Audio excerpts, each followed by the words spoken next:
Nous saluons le monde entier et toute personne qui aura la grâce d'être connectée avec nous dans ce culte mythe de dimanche. Que Dieu soit loué. Nous avons reçu beaucoup de réactions après l'enseignement d'hier soir, de dimanche dernier plutôt. Les uns ont glorifié le Seigneur sur l'exactitude de la parole de Dieu. Tant d'autres ont présenté des inquiétudes sur la façon dont les églises sont orientées en ces temps de la fin. Oh mon Dieu. C'est ainsi que je voudrais vraiment introduire l'homme de Dieu, le prophète de ce temps, en l'invitant de rassurer le peuple. Il y a eu beaucoup d'inquiétudes contre Dieu. Je voudrais tout simplement vous dire premièrement, bonjour Père Moïse. Bonjour Apôtre Paul. Comment vous allez bien? Oui, vous l'avez déjà prophétisé. Je veux bien. Voilà, je voudrais tout simplement, homme de Dieu, que vous puissiez donner un mot d'encouragement. C'est un mot d'encouragement au peuple de Dieu qui vous écoute ce matin. Nous avons reçu beaucoup d'appels, beaucoup d'inquiétudes sur les églises dans ces temps de la fin. L'épouse qui devrait saisir la frange. Mais aujourd'hui, il y a vraiment le peuple de Dieu qui se pose des questions. Est-ce que vous pouvez rassurer le peuple de Dieu? Veuillez répondre à la question, s'il vous plaît. Je disais, il y a eu des inquiétudes par rapport au message du dimanche dernier. Ok. Les gens se sont posés des questions. Ok. Les églises, où va-t-on? Dans quelle église devons-nous aller? Parce que le message pur, c'est ce qu'ils ont entendu dimanche dernier. Oui. Alors je voudrais tout simplement qu'en tant que prophète de ce temps de la fin, que vous puissiez encourager ou rassurer le peuple de Dieu. Un mot d'encouragement pour que le peuple de Dieu puisse être apaisé dans son cœur. Parfait. Église du Seigneur, monde entier, vous qui nous suivez en ce moment dans tous nos réseaux sociaux, nous vous encourageons pour dire, le jeune Samuel, quand il a reçu l'appel de la part du Seigneur, la Bible déclare que la parole de l'Éternel était rare en ces temps-là. Pour dire que, même dans Ésaïe 42, on dit, voici les serviteurs que je soutiendrai. Et on dit, il n'éteindra pas la mèche qui brûle encore. Ce qui veut dire que même dans l'Apocalypse, la Bible dit que quoi qu'il y avait quelques personnes qui se souillaient, mais il y avait un bon nombre qui avaient gardé l'intégrité. Monde entier, pour dire que Dieu ne permettra pas que l'évangile puisse mourir. Il défend sa parole parce que lui-même s'appelle la parole de Dieu. Nous sommes là, nous vous encourageons. Restez branchés sur Messianique Vidéo de sorte que nous puissions être à votre service et que nous puissions tous ensemble étudier la parole prophétique car c'est ça notre objectif. Nous sommes là pour vous, toujours à votre service. Merci, Apôtre Paul. Merci, homme de Dieu. C'est en ces mots que je m'en vais vous introduire en vous laissant la parole afin que le peuple de Dieu puisse être édifié ce matin à travers le message sur le tabernacle. Merci, homme de Dieu. Parfait. Nous allons prier. Seigneur notre Père, notre Dieu, nous te sommes infiniment reconnaissants pour ce beau moment que tu nous donnes encore autour de ta parole que nous voulons manger comme nourriture spirituelle ce matin pour notre édification, pour notre affermissement. Alors nous disons que ce temps est béni. Nous bénissons le monde entier qui nous suit et nous voulons que ta parole soit accessible à notre compréhension. Alors nous proclamons une oration et audition spirituelle pour que nous puissions sonder les Écritures et les comprendre. Nous proclamons un esprit de la révélation venant de toi, toi Seigneur Jésus-Christ, et nous disons Amen. Amen.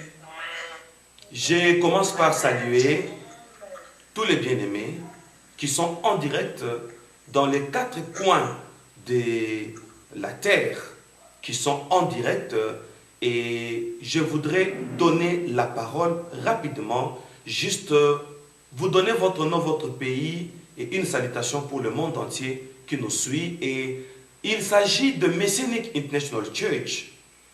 Nous sommes une église de réveil, nous attendons le retour de Jésus. Nous sommes là pour remettre le fondement de la parole de Dieu à leur place, parce que la Bible ne nous permet pas de déplacer les bornes qui ont été placées. Nous sommes là en direct avec mes bien-aimés de l'église MIC qui sont sur Skype.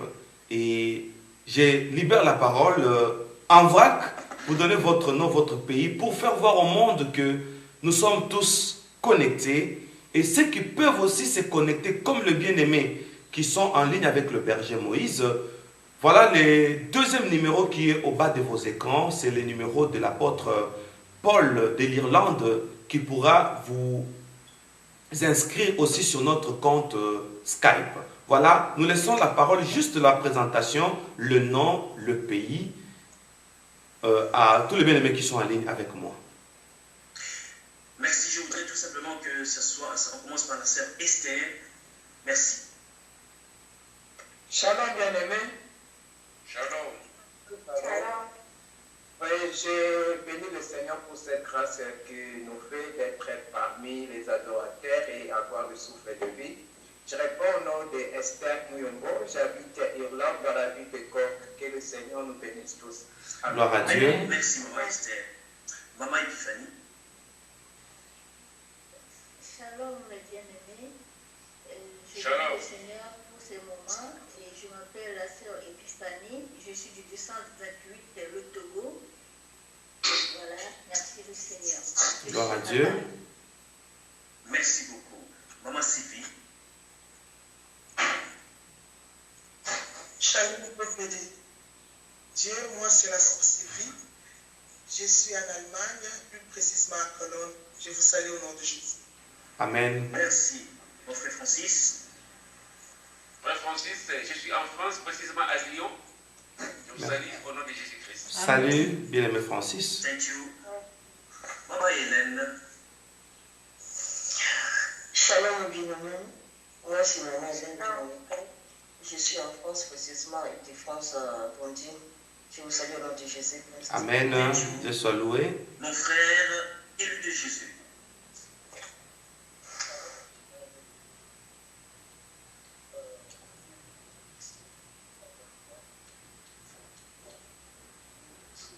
Mon frère élu de Jésus et de la Côte d'Ivoire. Merci. Merci. La sœur Béa. Shalom, mes bien-aimés. Je m'appelle Pia, je suis dans l'Algérie. Parfait. Merci, sœur Béa de l'Algérie. Maman Billy. Shalom, mes bien-aimés. Je suis Maman Émilie de Toronto, précisément au Canada. Alléluia. Maman Émilie, il est quelle heure à Toronto maintenant? Il est 2h46. Quel sacrifice. J'ai pressenti ça, que vous avez fait un sacrifice, que Dieu vous bénisse. Merci beaucoup. Avec Papa Michel, votre tendre époux. Merci beaucoup, papa. Voilà, nous évoluons rapidement. Maman Judith. Judith Daka. Bonjour tout le monde. Bonjour. Moi c'est Judith. Je suis à Paris. Parfait. Merci. Mes salutations, Papa Jean là-bas. Maman Patricia. Oui. Shalom, peuple de Dieu. Ngai, Maman Patricia. Oui. Naza aux États-Unis, précisément à Washington. Oh là là. Et il est quelle heure à Washington, sœur Patricia? Oui, papa. Il est quelle heure à Washington maintenant? 15h47. Oh là là, quel sacrifice. Nous sommes marqués. Merci beaucoup. Ok, nous évoluons. Mon bien-aimé Wesley. Shalom, peuple de Dieu. Shalom. C'est votre scribe, le frère Wesley Pierre Kendi, à partir de l'Irlande. Alléluia. Et il est quelle heure en Irlande, frère Wesley? Il est 7h47. Merci infiniment. Maman Ange. Shalom, peuple de Dieu. Je suis Maman Ange Montama. Et je vous salue au nom de Jésus. Je suis précisément en Angleterre, à Londres. À Londres. Il est quelle heure à Londres maintenant? Il est 7h48. Merci infiniment. Rapidement, nous voulons clôturer. Thank you. Maman Félix. Bonjour peuple de Dieu, Bonjour. moi c'est Maman Félix, je suis à Paris. Parfait. Thank you. Merci. Mon bien-aimé, moi bien-aimé, Yéyé. Bonjour, je suis basée spécialement sur Paris. Parfait. Merci beaucoup. Ça sera tout. Merci. Et moi, je me présente, je suis le berger Moïse Louchikou, présentement à Cape Town, en République sud-africaine. Je suis vraiment dans la joie de participer ces cultes en direct avec cette grande famille. Et vous, bien-aimés qui nous suivez dans nos réseaux sociaux, sur la radio MIC, sur YouTube, sur vos télévisions, sur Facebook, et ainsi de suite, sur Twitter et partout. Merci. Voilà. Nous commençons notre culte par ici. Nous avons déjà commencé par notre prière. Nous sommes en train de parler du tabernacle.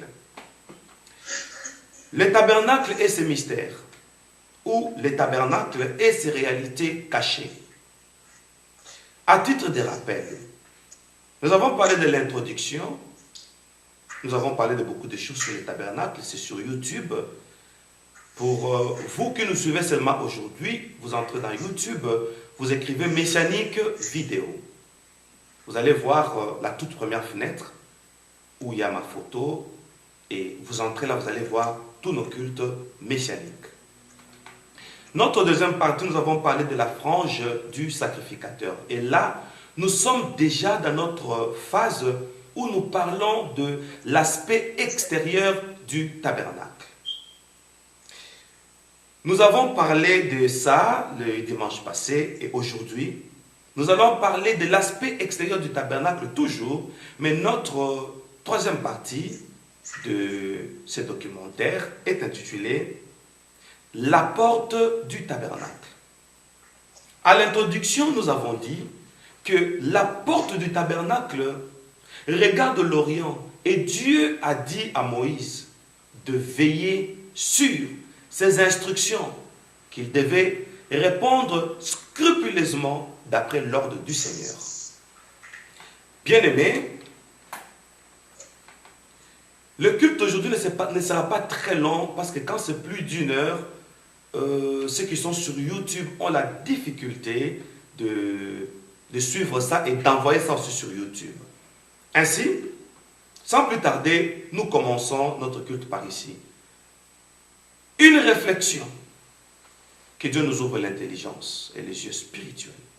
Pourquoi la porte du tabernacle regardait vers l'Orient? Quel est le mystère qui se cache sur l'Orient? Et là, nous ne sommes pas encore entrés dans les tabernacles. Premièrement, parce que Jésus a dit « Je suis la porte de brebis ». C'est pourquoi la porte doit regarder vers l'Orient. Parce que la porte, c'est Jésus. Et l'Orient, c'est là où se lève le soleil. Donc, la direction de la tente d'assignation, la direction du tabernacle, autrement dit, la position de l'Église doit faire que notre vision soit tournée vers le soleil de justice. Voilà pourquoi l'Église, oh mon Dieu, regarde l'Orient pour dire, l'Église est une épouse. Notre époux est en Orient. Le soleil de justice, le Seigneur Jésus. Comme la Bible dit à la femme, tes besoins se tourneront vers ton mari. Et Paul dit, je vous ai fiancé à Christ comme une vierge pure. Ce qui veut dire, la vision de l'Église doit se tourner vers le Christ. C'est ça la porte qui regarde vers l'Orient. Et la prophétie sur l'Église, sur le tabernacle et ses mystères, veut que tous nous puissions tourner nos regards vers l'Orient, parce que là-bas, il y a le mystère. Mais ce n'est pas fini. L'Église doit regarder vers le soleil de justice. C'est ça notre vision. Non vers le matériel, non vers la prospérité, non vers le miracle, mais vers Jésus.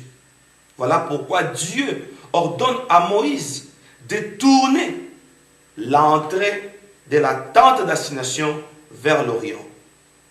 Ainsi, pourquoi l'Église ou la tente d'assignation regarde vers l'Orient. Parce que il y a quelqu'un sur cette terre, au temps jadis, au temps antique, il y a quelqu'un du nom d'Adam. Adam, quand il a mangé le fruit interdit, il a été chassé du jardin. Et je parlerai du jardin. Quand on a chassé Adam du jardin, la Bible déclare, 2 chérubins sont venus, sont apparus avec les épées flamboyantes et ils ont barricadé le chemin qui mène vers la vie. Et ce chemin était vers l'Orient. Nous allons lire ce passage. L'apôtre Paul va apprêter sa Bible. Nous sommes en train de parler d'Adam. Le chemin de l'Orient, oh mon Dieu, était barricadé maintenant à Adam parce qu'il avait péché. Et maintenant, l'Église, dans sa porte, regarde vers l'Orient. C'est une prophétie qui dit, l'Église est la solution pour Adam. Adam qui avait péché. Et le chemin qui mène vers l'Orient, le chemin de la vie, a été barricadé.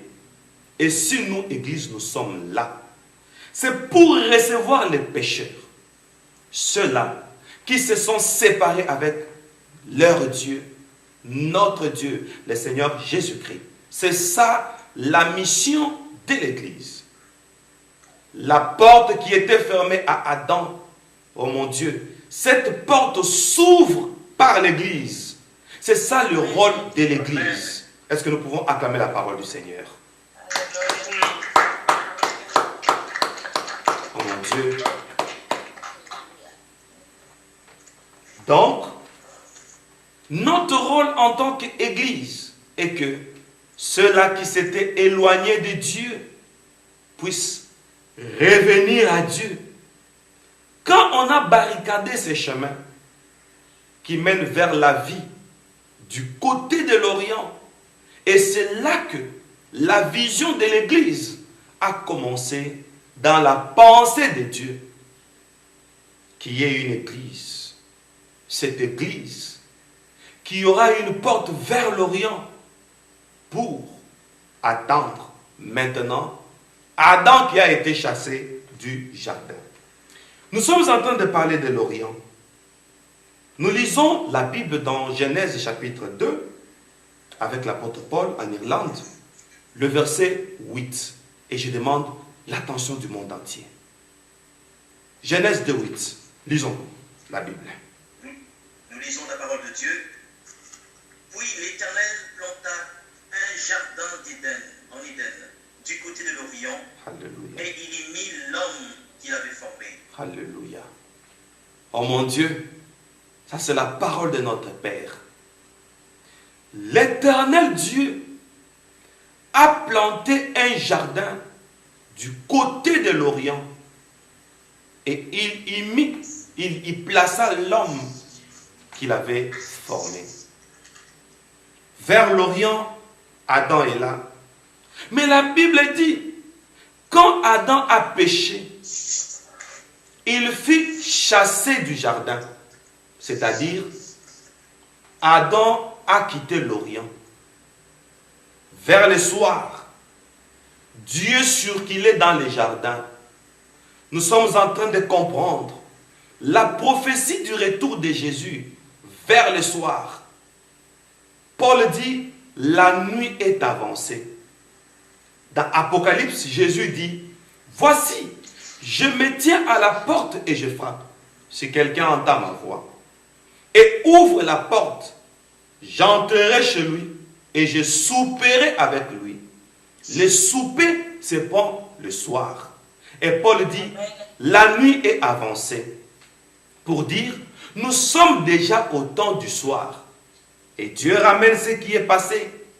Parce que ce qui a été, c'est ce qui sera, nous dit l'Ecclésiaste. Ainsi, vers le soir, Dieu s'est promené dans les jardins.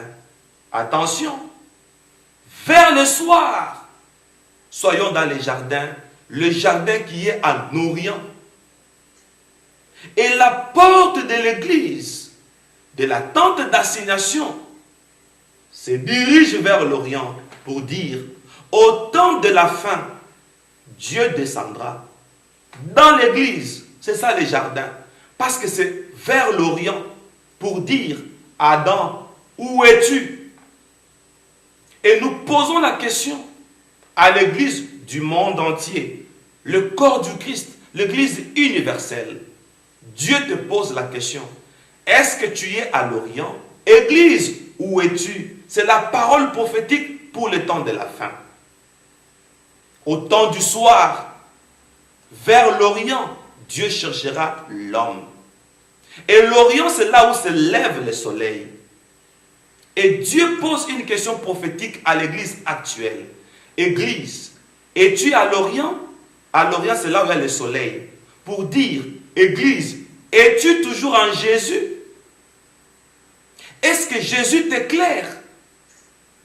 Parce que la Bible dit, ta parole est une lampe à mes pieds et une lumière sur mon sentier. C'est ça la lumière. Si la porte de la tente d'assignation regarde vers l'Orient, c'est pour recevoir la lumière. C'est pour recevoir la parole.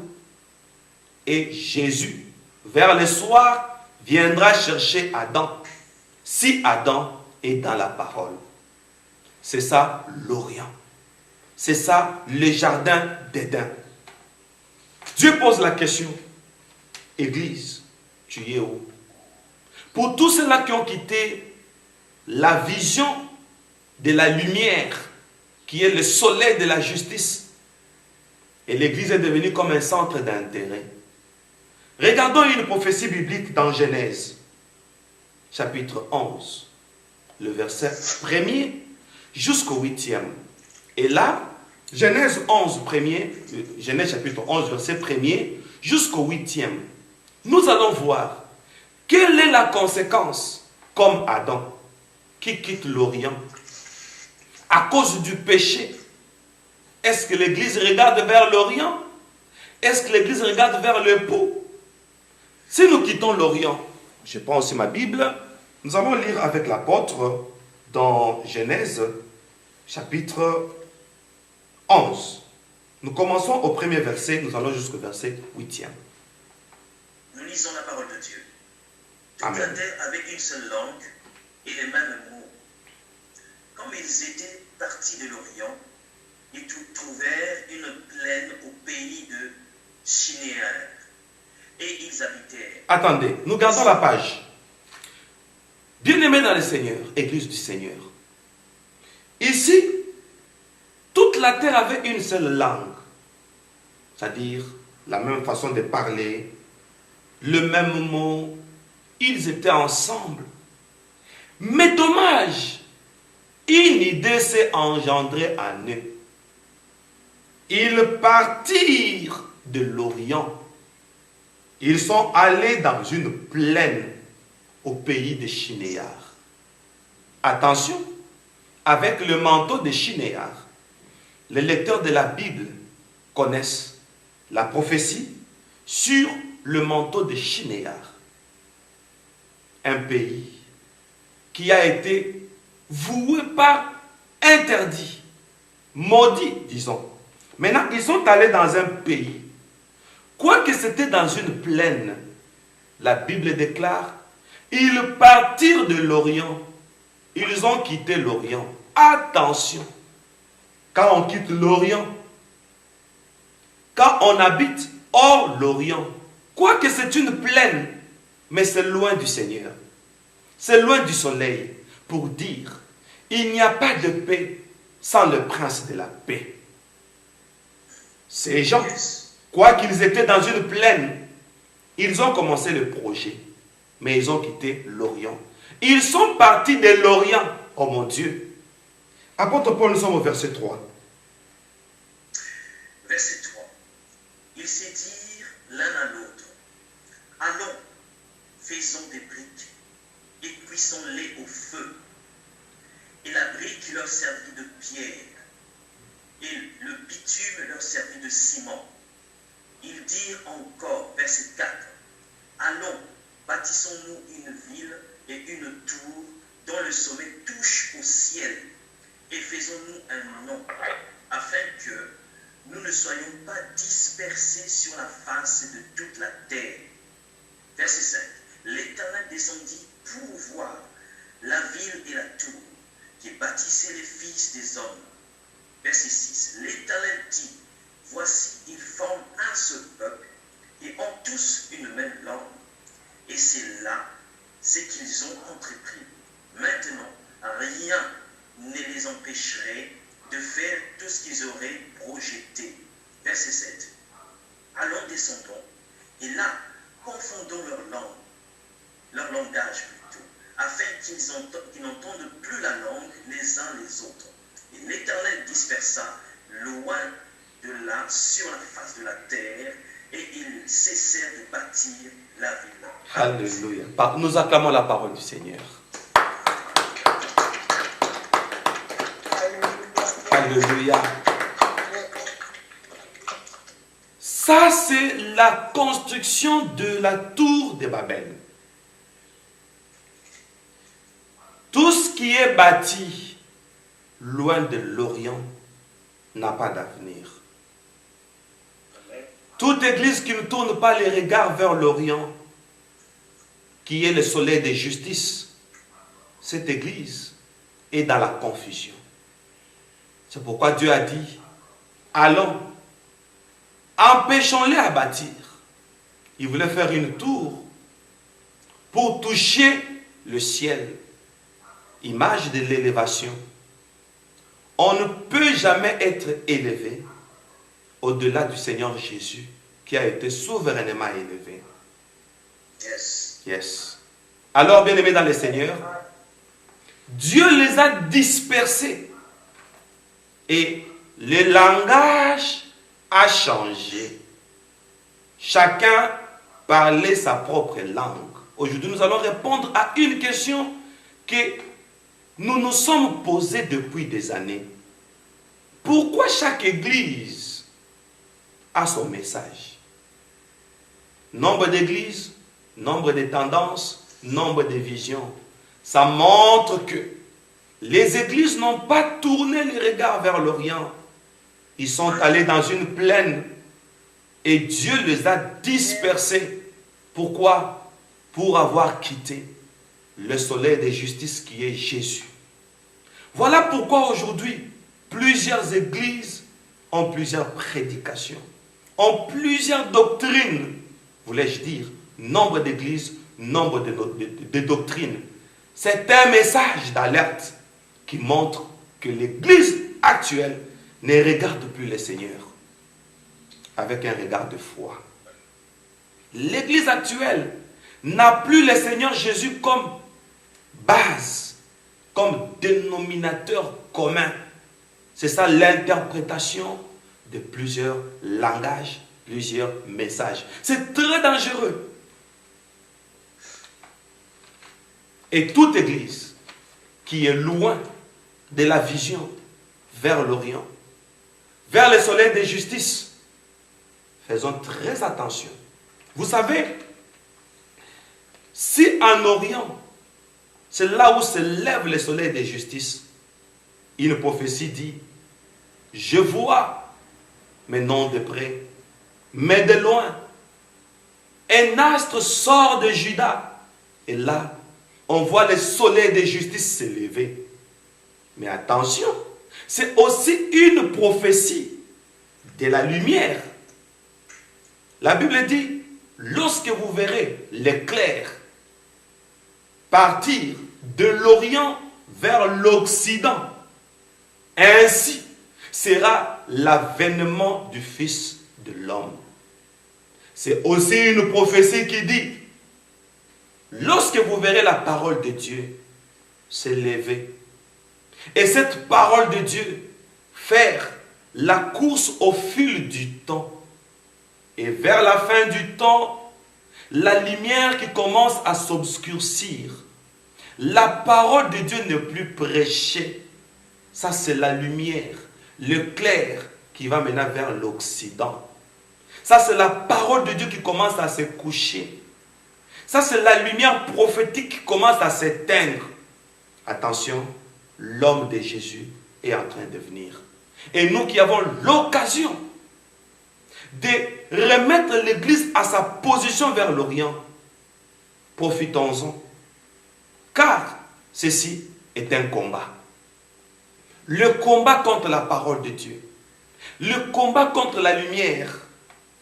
Et nous allons remarquer cette lutte, oh mon Dieu, cette lutte dans Exode, on ne va pas lire, pour les bien-aimés qui écrivent.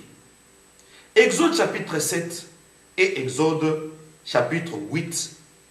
Ici, on nous montre parmi les conquêtes des enfants d'Israël pendant l'Exode. Et quand ils devaient conquérir Canaan. Attention, Canaan était un pays de promesses. Mais quand ils sont entrés à Canaan, là, ils ont trouvé des géants. Ils ont trouvé des peuples barbares.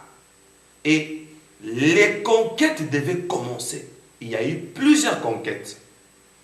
Chose étrange, l'apôtre Paul va nous lire un passage dans Genèse chapitre 12, verset 8.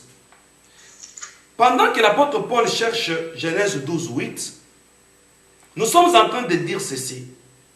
Josué 7 et Josué 8.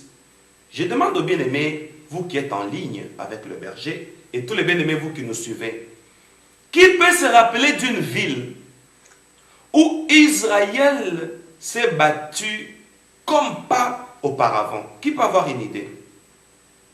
Une petite ville qui n'ont pas pu vaincre facilement. Les scribes est là, les lecteurs de la Bible sont là. Qui peut avoir une idée? Pardon? Très bien. Très bien. Dans les conquêtes sur Canaan, la ville la plus difficile où il y a eu un combat sanglant, c'était la ville de Haï. A-I avec détriment. Nous allons comprendre pourquoi il y a eu une forte résistance dans Haï, que dans d'autres contrées, une prophétie va se déclencher là. Apôtre Paul. Nous lisons la parole de Dieu. Il se transporta de là vers la montagne, à l'orient de Béthel, et il dressa ses tentes, ayant Béthel à l'occident et Haï à l'orient. Oh Lord. Il bâtit encore là un autel à l'Éternel, et il invoqua le nom de l'Éternel. Parole du Seigneur. Parole du Seigneur. Alléluia. Oh mon Dieu.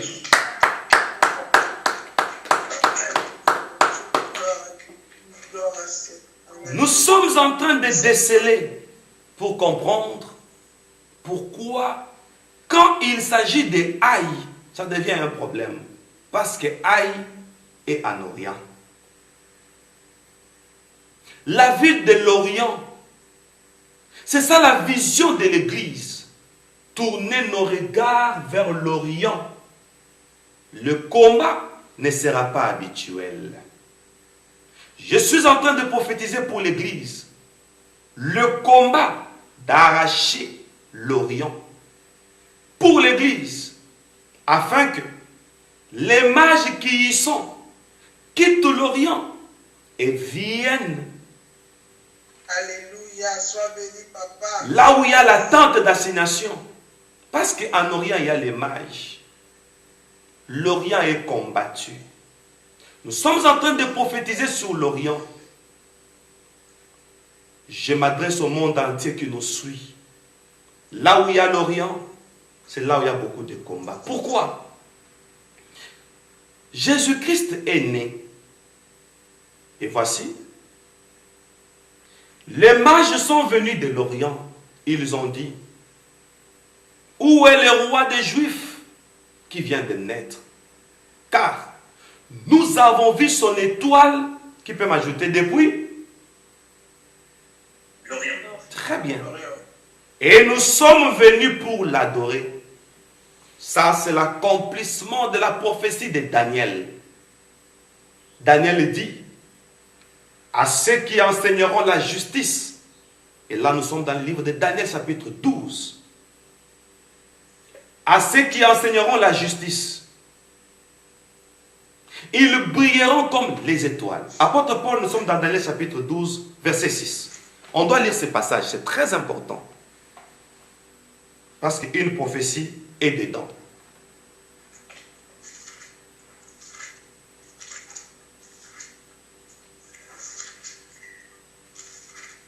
Nous lisons la parole de Dieu. Amen. Daniel 12, verset 6. L'un d'eux dit à l'homme vêtu de lin, qui se tenait au-dessus des eaux du fleuve, quand sera la fin de ces prophètes, de ces prodiges?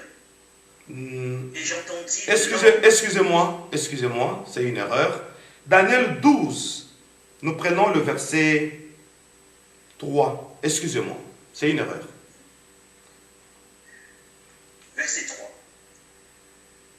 Ceux qui auront été intelligents brilleront comme la splendeur du ciel, et ceux qui auront enseigné la justice à la multitude brilleront comme les étoiles, à toujours et à perpétuité. Alléluia. Daniel 12, 3 nous dit,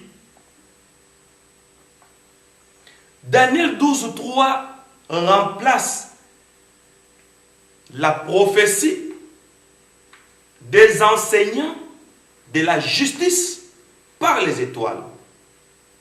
Là, c'est très important. Suivez-moi bien, Église du Seigneur. Monde entier, suivez-moi bien. Pourquoi la porte de l'église, la porte de la tente d'assignation, doit regarder l'Orient? Les mages dirent, nous avons vu son étoile depuis l'Orient. Et cette étoile a commencé à conduire les mages jusque là où il y avait l'enfant Jésus. Ce qui veut dire, la porte de la tente d'assignation regarde vers l'Orient, parce que de l'Orient s'élèvera une étoile. L'Orient nous envoie des prédicateurs de la justice pour s'accorder avec Daniel. Voilà pourquoi le diable fait tout que le chemin qui mène vers l'Orient soit fermé. Voilà pourquoi le combat pour conquérir aille et sanglant. Parce qu'en Orient, à la naissance de Jésus, je demande aux bien-aimés qui sont en ligne de faire attention avec le micro, il n'y a pas trop de parasites, s'il vous plaît. À la naissance de Jésus, l'étoile va s'élever en Orient. Ça va conduire les mages. Et pourquoi une étoile apparaît-elle à la naissance de Jésus? Parce que la Bible déclare, tous les prophètes et la loi ont prophétisé jusqu'à Jean. Jean met un terme à la prophétie et à la loi. Et Jean nous présente Jésus. Comme Jésus est né, maintenant, le prophète et la loi, ce sont eux qui vont servir la providence divine. La prophétie nous montre les étoiles. Au temps de Jésus, il va se servir des étoiles pour gagner les mages. Attention, ces étoiles sortiront de l'Orient. Attention, Maintenant,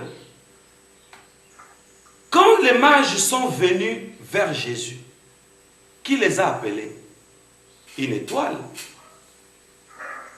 Ok?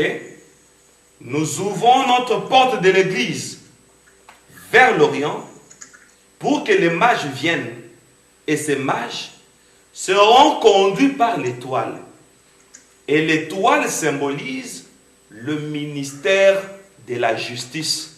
Voilà les gens que nous désirons venir entrer dans notre église. S'ils sont venus, ce n'est pas à cause des miracles. Parce que là, Jésus est bébé. Il ne fait aucun miracle.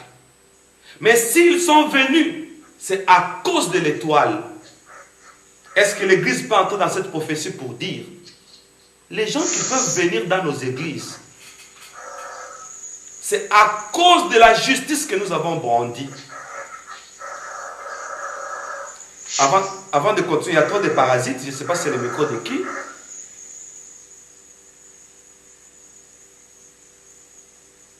Il y a trop de parasites, s'il vous plaît. Parfait.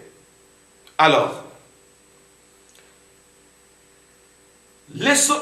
l'étoile qui s'est levée, c'est une prophétie qui dit, pour accomplir Daniel chapitre 6, chapitre 12, verset 3, que nous devons susciter le ministère de la justice.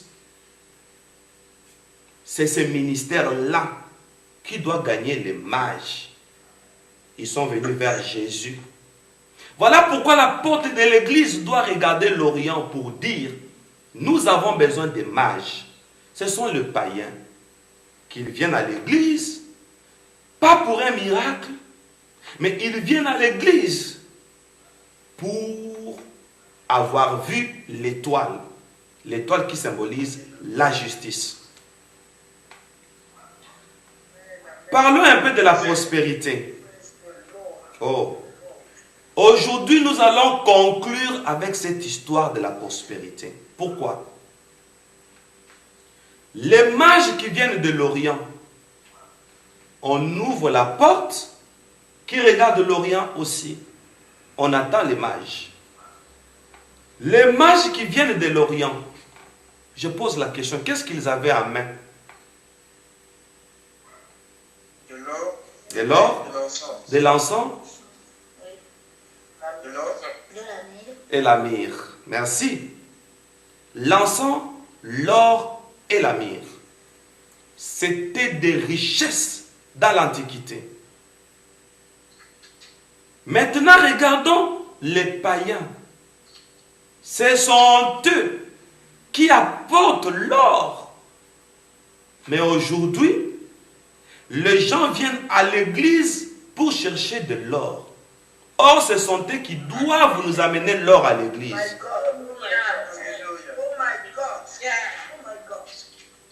Mais aujourd'hui, nous pensons venir à l'église pour que l'église nous bénisse. Mais nous venons pour bénir l'église. Donc, le ministère de la prospérité n'a pas de place ici. Parce que les mages de l'Orient étaient déjà des riches. Ils se promenaient avec de l'or. À l'occasion de rien, ils donnent ça à Jésus pour dire que c'était des riches. Alors, qu'est-ce qu'ils sont venus chercher chez Jésus? Voilà les personnes que nous cherchons à l'église. S'il lui vient à l'église, mon Dieu, il a déjà son or. Si tu ne fais pas attention avec ta prédication, tu ne vas pas l'intéresser.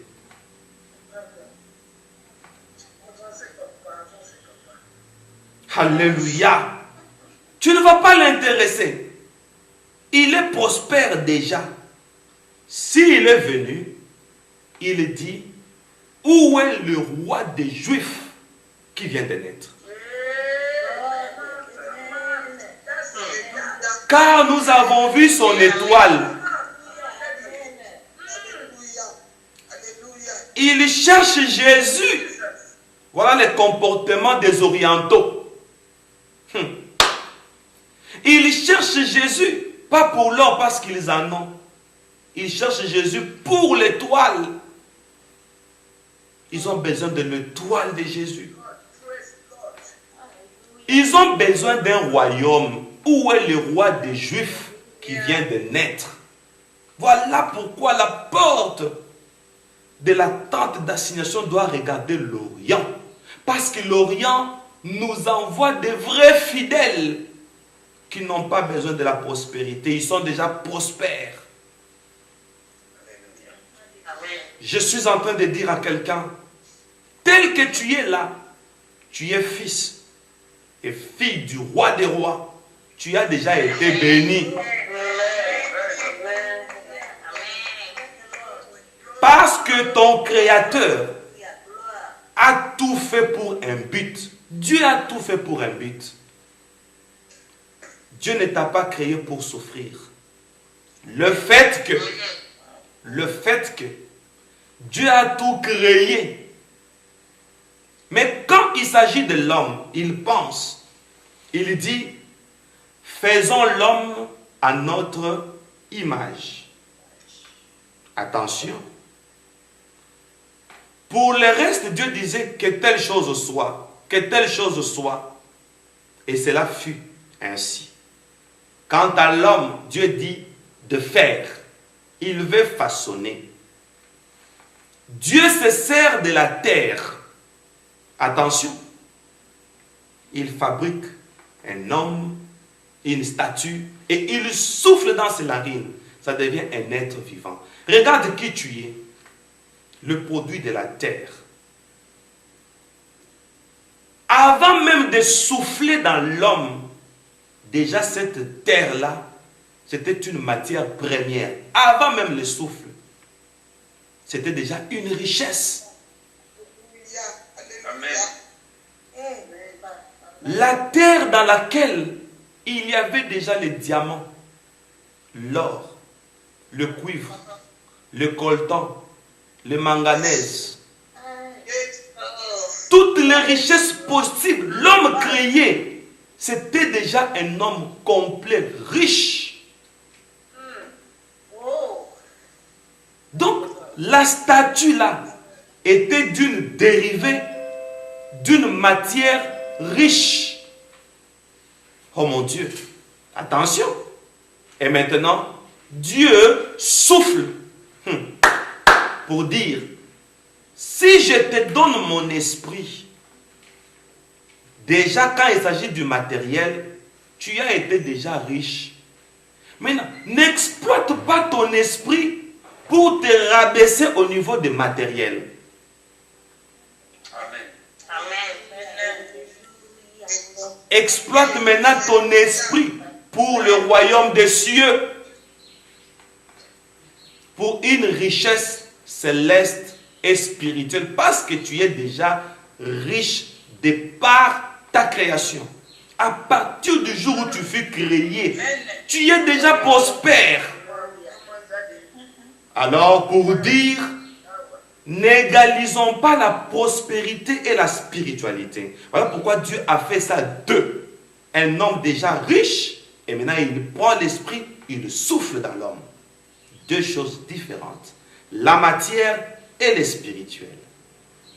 Voilà pourquoi les mages qui viennent depuis l'Orient, ce sont déjà des riches. Une richesse matérielle, et ils ont besoin d'une richesse spirituelle. Alléluia. Voilà des personnes qui doivent venir à l'église. Et aujourd'hui, l'église a changé.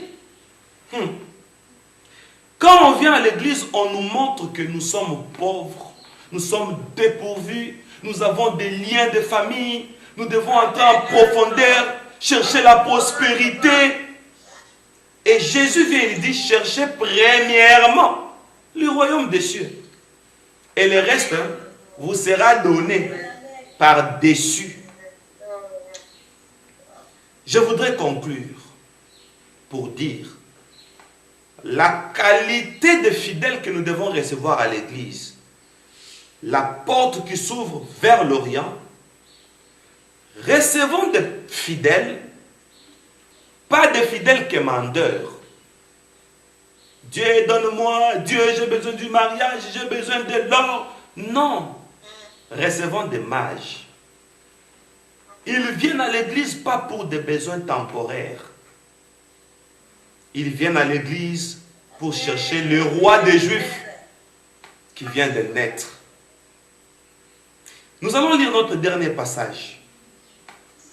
Là, nous ne sommes pas encore entrés dans le tabernacle. Nous sommes encore à l'extérieur du tabernacle. L'aspect extérieur. La porte seulement nous montre la qualité des personnes qui doivent entrer là-bas dans le tabernacle. Les mages, à part les mages, Adam, dont le chemin lui a été fermé. Et maintenant, Adam est errant, on lui ouvre la porte. Adam revient, vient à l'église. Dès que Adam, le pécheur, celui qui a mangé le fruit interdit, viendra entrer à la porte, ça, c'est notre 4e ou 5e chapitre. Juste en entrant, il va maintenant trouver une cuve d'airain pour dire, voilà la solution pour tes péchés. Qu'est-ce que je dis? L'autel des sacrifices. Voilà la solution. Au lieu d'offrir un animal, tu vas t'offrir toi-même. Là, ton péché va finir. Ça, c'est notre 5e chapitre. Alors, bien aimé, notre dernier verset, c'est dans Josué. Nous parlons encore de l'Orient. La porte de la tente d'assignation. Le tabernacle qui regarde l'Orient. Pourquoi? Josué chapitre 18, verset 24. Notre dernier passage. Josué 18, 24. Apôtre Paul.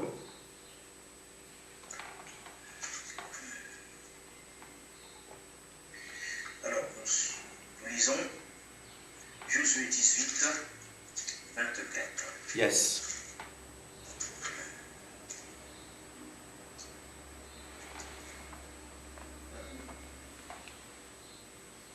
Précisément parce que ce sont des noms de personnes dans Josué 18, 24. Oui, on y va. C'est bien ça. C'est bien ça. Okay. Il y a une prophétie là dans le nom là que vous voyez.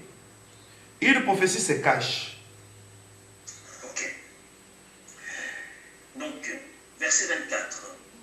Képhar, Ammonaï, Ophni et Géba. 12 villes et leurs villages. Gabaon, Rama. Qu'est-ce que... Excusez-moi. Je suis sous émotion. C'est le verset 20. Excusez-moi. Parfait. Verset 20. Du côté oriental. Excusez-moi, monde entier, c'est une erreur. C'est Josué 18, verset 20. On y va. Verset 20, parole du Seigneur. Du côté oriental, le Jourdain formait la limite. Attendez, apôtre Paul. Comme c'est la conclusion, nous allons point par point. Nous sommes vers l'Orient. La direction de l'Orient. Attention. Là où se lève le soleil de justice, on nous dit les limites pour un peuple. Nous allons citer ce peuple après. Quand Jacob a prophétisé sur les territoires de ses 12 fils. Ok? Et cela s'est exécuté avec Josué. L'un de ses fils, l'une des tribus de Jacob, devait aller du côté oriental. Et il y avait le Jourdain qui plaçait des limites. Apôtre Paul. Tel fut l'héritage des fils de Benjamin, selon leur famille, avec ses limites de tous les côtés. Alléluia. Dans le partage, oh mon Dieu, du côté du Jourdain, parce que les limites du Jourdain, c'est vers l'Orient. Et là, notre Dieu étant jaloux, il dit, du côté de l'Orient, là, je ne place que Benjamin. Benjamin veut dire Ben Yamin. Ben veut dire fils. Yamin veut dire droite. Le fils de ma droite. Ceux qui font la droite de Dieu sont vers l'Orient. Et les limites de l'Orient, c'est le Jourdain. Et le Seigneur se dit, comme la droite de Dieu, c'est vers le Jourdain. Et maintenant, il faut, comme dans les tabernacles, le parvis, les lieux saints et les lieux 3 fois saints. Entre les lieux saints et les lieux 3 fois saints, il y avait un voile qui séparait les lieux saints et les lieux 3 fois saints. Et maintenant, pour qu'il y ait accès, le voile doit se déchirer. Et voilà le fils de la droite vers l'Orient. Pour qu'il y ait accès aux autres peuples. Parce que c'est là où il y a la droite de Dieu, la puissance de Dieu. Il faut que tous les peuples viennent vers Benjamin. Mais il y a des limites, le Jourdain. Comprenons pourquoi, dans la prophétie biblique, un prophète est venu, il a fendu le Jourdain. Pourquoi fendre le Jourdain? Parce qu'au-delà du Jourdain, il y a le secret de l'enlèvement. Élie doit être enlevé. Quand on traverse le Jourdain, les chars de feu nous attendent pour l'enlèvement. Et c'est là où il y a Benjamin. Et c'est vers l'Orient. Alors je suis en train de comprendre pourquoi la porte de l'église regarde vers l'Orient. Parce que c'est du côté de l'Orient qu'il y a le Jourdain. Attention. Quand on traverse le Jourdain, on est enlevé. Attention. Jésus-Christ lui-même, il a pris la chair. Et il est passé par le Jourdain pour prophétiser que le mystère du Jourdain, c'est le mystère de l'enlèvement d'Élie. Voilà pourquoi Jésus vient inaugurer la prophétie d'Élie, la prophétie d'enlèvement. Il passe par le Jourdain, le ciel s'ouvre. Alléluia.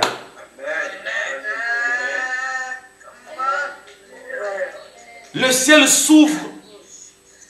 Une voix sort du ciel pour dire, quand on passe par les Jourdains, effectivement, le ciel est disponible. Les portes des cieux sont ouvertes. Et j'ouvre une parenthèse que j'ai déjà donnée. Élisée a fait une erreur.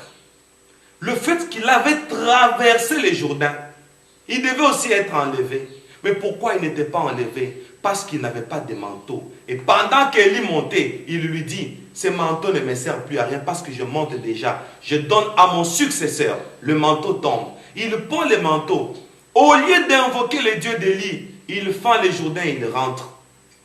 Et c'est là qu'il va commettre des gaffes.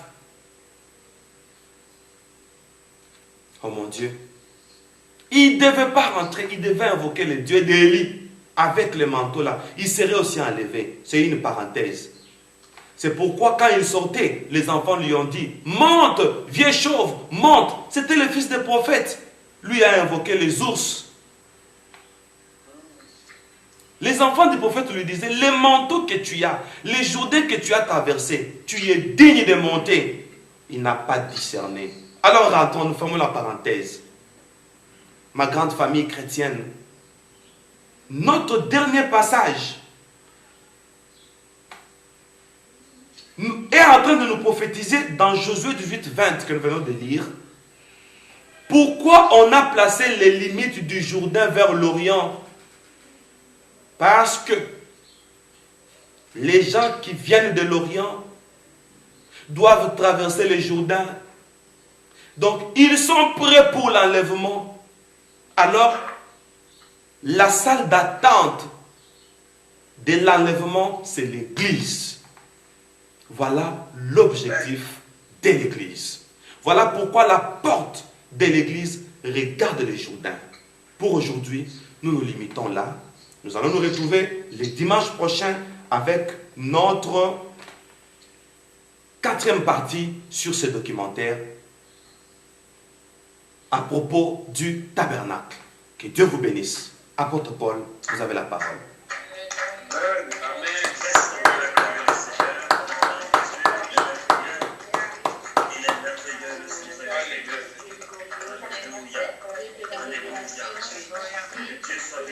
Oh Lord, merci Seigneur Jésus. Nous te rendons grâce, Père de gloire. Nous bénissons ton nom, Seigneur, pour ta parole. Tu nous parles de cette porte qui était dirigée vers l'Orient. Merci Dieu Tout-Puissant parce que tu nous aimes. Merci Seigneur parce que tu nous révèles des choses cachées.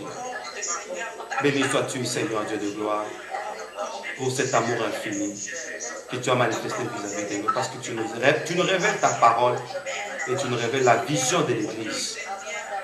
Merci Seigneur. Merci Seigneur. Sois loué Père de Dieu.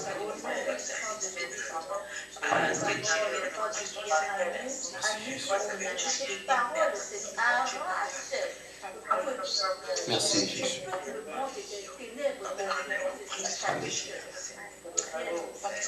Merci Dieu Tout-Puissant. Ta parole nous montre la voie. Ta parole nous montre le chemin. Ta parole nous montre que nous sommes appelés à nous préparer pour les études du Seigneur. Oh Lord, sois loué Seigneur. Sois béni. Merci. Nous te présentons le Saint-Saint que cette parole transforme nos vies. Au nom de Jésus-Christ. Sois béni, Seigneur. Je bénis ta parole. Alléluia.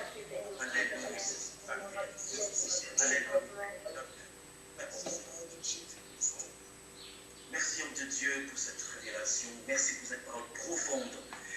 Mais je vois une église qui se pose des questions. Je vois un peuple qui se dit, qu'est-ce que je dois faire maintenant? Merci. Parce que c'est vrai, je suis dans une église qui n'est pas orientée correctement telle que la parole de Dieu voudrait qu'elle puisse s'orienter. Qu'est-ce que je dois faire? Est-ce qu'un leader doit entreprendre une démarche quelconque? Que peut faire un peuple, une nation, quelqu'un qui est dans une église qui n'est pas orientée? Voilà un petit peu les questions qui peuvent surgir quand le peuple de Dieu écoutera ce message, homme de Dieu. Pourriez-vous rassurer le peuple de Dieu? Merci. Merci, apôtre Paul. Peuple de Dieu, monde entier. Maintenant, c'est un problème du salut. Maintenant, c'est la ville de Haï qu'il faut conquérir. Nous devons lutter maintenant pour notre salut parce que le royaume des cieux appartient aux violents. Ce sont les violents qui s'en emparent. C'est comme Haï qui est vers l'Orient. Quand il s'agit de l'Orient, sois jaloux de ton âme. Sois jaloux de l'éternité qui est devant toi. Dans toute église où tu te rends compte qu'on a ouvert la porte, pas pour des personnes qui viennent pour chercher la vie éternelle et le salut. En tout cas, il faut prendre des dispositions. Il faut nous appeler.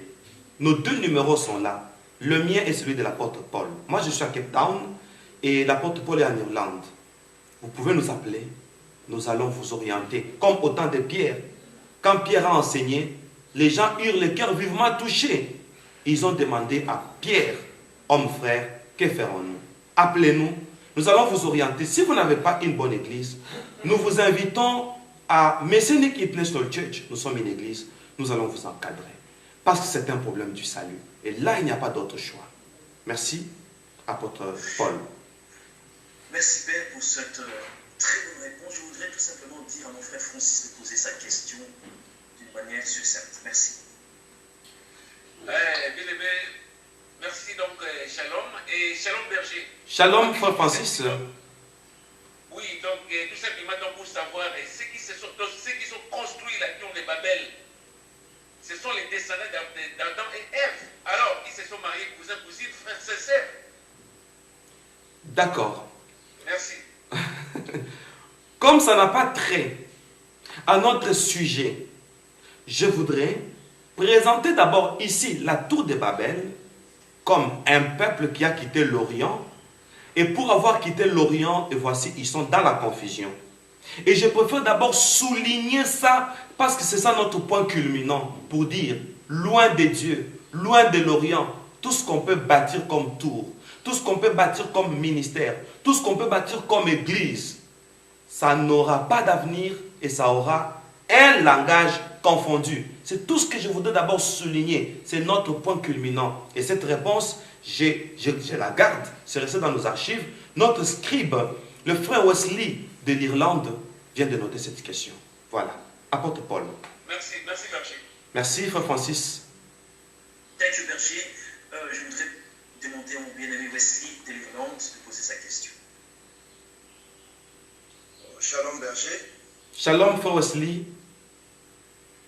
Oui, ma question se base sur la traversée du Jourdain. La traversée du Jourdain. Vous avez dit, quand le Seigneur a traversé le Jourdain, le ciel s'est ouvert. Alléluia. Et dans ce même passage, quand il a traversé le Jourdain, le ciel s'est ouvert, l'Esprit est descendu. Est-ce qu'avant l'enlèvement, quand il y aura la traversée du Jourdain, le soleil s'ouvre, le ciel va s'ouvrir pour l'enlèvement. L'Esprit descendra tout d'abord ou il y aura seulement l'enlèvement? Très bien. Quand nous avons eu la... Merci, frère Wesley en Irlande. Quand nous avons eu la grâce de voir le Seigneur, il nous a posé une question. C'était à Mik, Kinshasa. Là, j'étais encore à Kinshasa. Il nous a posé une question. Qu'est-ce que vous sentez? C'est comme ça qu'il parlait. Et on s'est demandé, sentir quoi? Et pourquoi il y a une telle question? Il dit, la dose que vous avez de la présence de l'Esprit, c'est une dose. Mais il y en aura encore une autre dose, la dernière, qui fera notre plénitude le jour de l'enlèvement.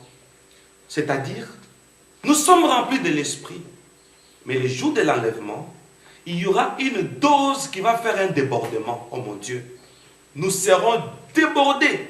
Donc Dieu doit déverser encore une potentialité au-delà de celle que nous avons. Comme David dit, ma coupe déborde. Il y a une dose prévue le jour de l'enlèvement. Ça va nous saisir. Et il a dit, vous allez pressentir que l'enlèvement va avoir lieu, mais vous ne saurez pas parler. La majorité va même commencer à parler en langue. Parce que cette force-là, vous ne saurez pas la supporter. Et entre-temps, vous allez vous transformer directement. Et la majorité, vous serez même poussé à parler en langue, à aller à l'église. Et ça sera l'enlèvement. Donc, il y aura une autre dose, la dernière. Voilà, frère Wesley. C'est ce que Dieu nous avait dit. Là, nous sommes à l'année 2007. Merci, homme de Dieu, pour cette précision. Vraiment, une très bonne révélation. J'ai 3 personnes qui voudraient poser des questions. Ce sont les 3 dernières, quasiment. Voilà. Le frère Valérie, ta question.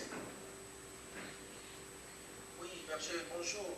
C'est le frère Valérie depuis Londres. Frère Valérie depuis Londres, je vous salue au nom de Jésus. Amen. Et papa, ma question, elle va lire un conte, voilà quoi, quelque chose déjà que le Seigneur il m'a révélé il y a de cela quelques jours. Parce que comme la parole de Dieu dit, ce sont des choses que l'œil n'a point vues et qui n'est pour mon aucun de l'homme, mais que le Seigneur nous a révélé en esprit, parce que l'esprit songe lui-même ses profondeurs. Oui, vous avez parlé de la pluie, des reins et la porte. Ça c'est le chemin, voilà, pour entrer dans le lieu très saint. Et c'est aussi sous forme d'un témoignage. Parce que, c'est comme je le dis, le Seigneur, il me l'a révélé il y a de cela quelques jours. Et ce mystère, voilà, quand j'ai eu la grâce de la vivre en esprit. Oui, Berger, ceci, je veux dire, parce qu'aujourd'hui, j'en ai parlé avec des personnes qui trouvaient ça comme des mystères. Ils disaient, mais comment est-ce que, voilà, dans une église, tu trouveras une cuve des reins, tu trouveras une porte, alors que toutes les églises ont une porte qui mène vers le Seigneur parce qu'ils prêchent la parole de Dieu.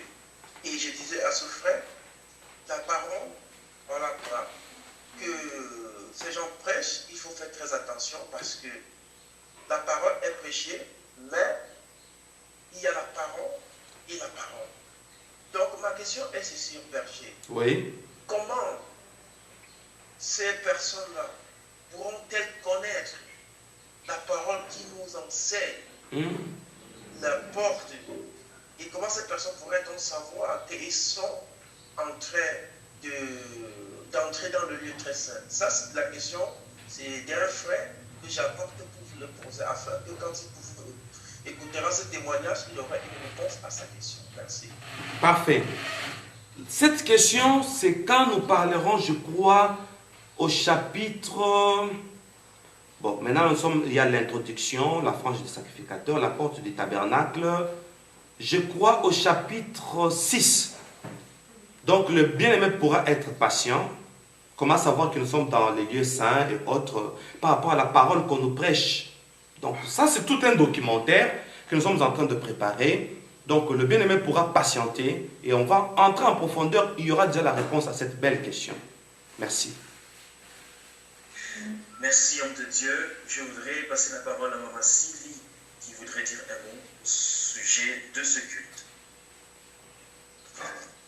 Bonjour, berger. Bonjour, Maman Sylvie. J'ai une préoccupation. Oui.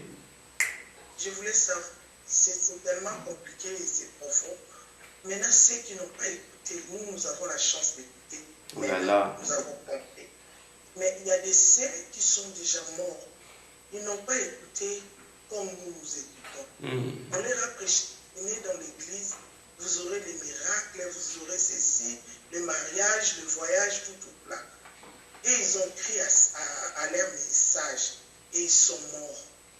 Vraiment, c'est compliqué, ça fait très mal, ça donne l'envie de pleurer. Je voulais savoir quel sera leur sort. Mon Dieu. Bon, la seule réponse que je peux donner, le jugement appartient à Dieu.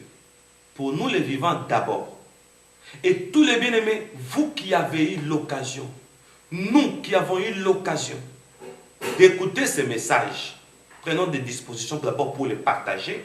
Et nous-mêmes, changeons notre attitude vis-à-vis de l'Église.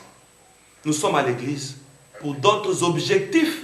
Mais aujourd'hui, les leaders ecclésiastiques ont détruit les mobiles, les objectifs de l'Église. Que ces messages corrigent. Mais pour ceux qui sont morts, en tout cas là, c'est à Dieu lui-même de décider. Et nous qui sommes vivants, tirons la leçon. Merci, ça c'est une très belle question. Voilà.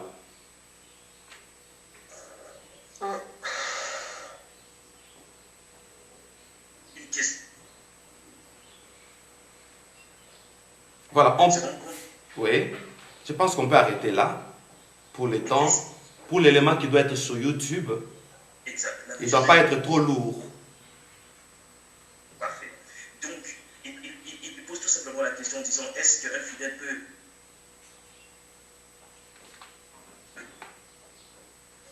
adhérer à l'adaptation de la vision de l'Église? Est-ce que c'est possible? Je n'ai pas compris la question. Un bien-aimé pose la question, peut éventuellement attirer l'attention de son leader sur l'orientation de l'Église vers l'Orient. Si l'Église n'est pas correctement orientée en termes de vision. Oui, je pense que c'est la première manœuvre qu'il faut faire. Nous sommes à une période où tout leader doit changer de vision et tourner vers l'Orient, vers Jésus, notre seul centre d'intérêt. Et là, il n'y a pas de choix. Et si les leaders n'écoutent pas, je pense que le fidèle ne doit pas rester dans le fanatisme, comme je l'ai toujours dit. Il doit disposer de cette église. Parce qu'il risque de perdre son âme. Voilà ma réponse. Et là, je ne mâche pas les mots. Parce que c'est un problème du salut. Voilà. Amen. Amen. Merci, homme de Dieu. Je voudrais simplement à toutes personnes qui ont des questions, gardez vos questions, bien-aimés dans le Seigneur. Nous allons tout simplement préparer nos offrandes. Si vous avez souscrit à une offrande, à une dîme, bien aimé, afin que le culte soit complet, nous allons donner à notre Dieu pour servir à l'avancement de l'œuvre. Alors nous allons fermer nos yeux et je voudrais demander à l'homme de Dieu, le Père Chémonis, de faire une déclaration sur les offrandes, les dîmes, les dons que nous allons donner pour l'avancement de l'œuvre. Merci beaucoup. Dieu Tout-Puissant, nous proclamons une bénédiction pour ces offrandes qui vont contribuer à l'œuvre pour son avancement. Je proclame une bénédiction pour quiconque souscrivra. Celui qui vient de souscrire, celui qui a disposé quelque chose pour l'avancement de l'œuvre, je proclame une bénédiction. Ces offrandes sont transformées en bonnes semences et l'église MIC est devenue une terre fertile pour recevoir ces offrandes et je proclame l'ouverture des cieux afin que la pluie de bénédiction descende pour arroser cette offrande et que son possesseur soit béni au nom de Jésus-Christ. Amen. Voilà. Amen. Voilà, donc, Amen. Donc, si vous voulez savoir comment est-ce que nous offrons, comment est-ce que nous envoyons notre offrande pour l'avancement de l'Église, n'hésitez pas à nous contacter sur l'email du berger ou son WhatsApp ou directement me contacter sur mon WhatsApp. Et j'ajoute que les 2 numéros qui sont là, au bas de vos écrans, ce sont nos numéros WhatsApp. Gloire au Seigneur. Nous sommes à la fin du culte, bien-aimés dans le Seigneur. Nos programmes de MIC. Chaque jour, nous avons une préparation matinale à 9h heure de Paris. Et le soir, nous sommes en prière d'adoration à 22h heure de Paris. Et dimanche comme aujourd'hui, nous sommes en culte dominical à 8h heure de Paris. Soyez libres de nous rejoindre via Skype, WhatsApp et d'autres réseaux sociaux. Que le Seigneur nous bénisse.